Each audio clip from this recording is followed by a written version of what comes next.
नमस्कार दोस्तों, स्वागत है आपको आज के हमारे इस नए ब्लॉग में। आइए हम बात करते हैं सऊदी से रिलेटेड कुछ न्यूज़ के बारे में। आइए हम बात करते हैं सऊदी से लोग जो छुट्टी जाते थे और नहीं आ पाते थे, तो सऊदी गवर्नमेंट ने उनको 3 साल के लिए बैन लगा देता था कि मतलब कि वो 3 साल सऊदी नहीं आ सकते।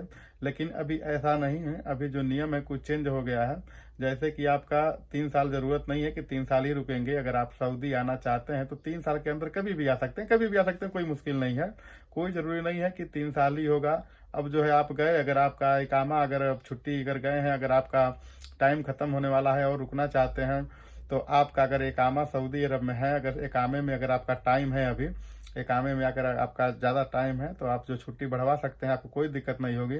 अगर आपका इकामा भी ख़त्म है, अगर छुट्टी भी ख़त्म है, तो आपको 3 साल भी दिक्कत नहीं होगी, 3 साल भी रुकना नहीं पड़ेगा। अगर आप आना चाहते हैं तो नया वीज़ा लेकर के आप आ सकते हैं। ये ज़रूरत नहीं है कि 3 साल के बाद ही आना है। अब 3 साल के अंदर कभी भी आप आना चाहें सऊदी अरब में, तो 3 साल आपको इंतज़ार नहीं करना पड़ेगा।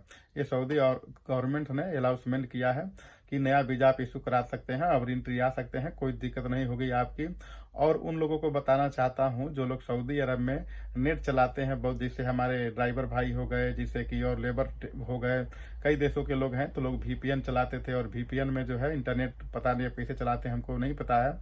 लेकिन यहाँ के सऊदी गवर्नमेंट ने ये भी एडवाइजरी जारी किया है कि अगर कोई व्यक्ति अगर मोबाइल में अगर वीपीएन चलाता हुआ पकड़ा जाएगा, तो कुछ उसको जेल भी होगा कुछ समय के लिए, और जो है कि उसको कुछ रियाल का जुर्माना भी लगेगा।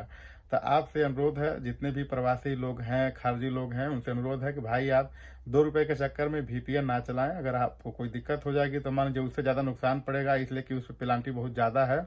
तो मैं इसलिए सोचा आपको अवगत करा दूं। और जो है कि जो लोग गाड़ी, जितने भी ड्राइवर सब खास के लोग मित्र हैं, दोस्त हैं, उनको भी बताना चाहता हूं, अगर आप गाड़ी चला रहे हैं तो मोबाइल का यूज ना करें ऊपर उठा करके। अगर किसी का भी फ़ोन आता है तो ध्यान से उठाएं और देखें, जैसे कि ऊपर कैमरा लगा हुआ है तो उसमें जान लीजिए कम से कम आपका कैमरे में अगर आ गया बात करते हुए सीट बेल्ट का, तो कम से कम 500 रियाल तक का मुखालफा है। आप इस बात को ध्यान रखिएगा।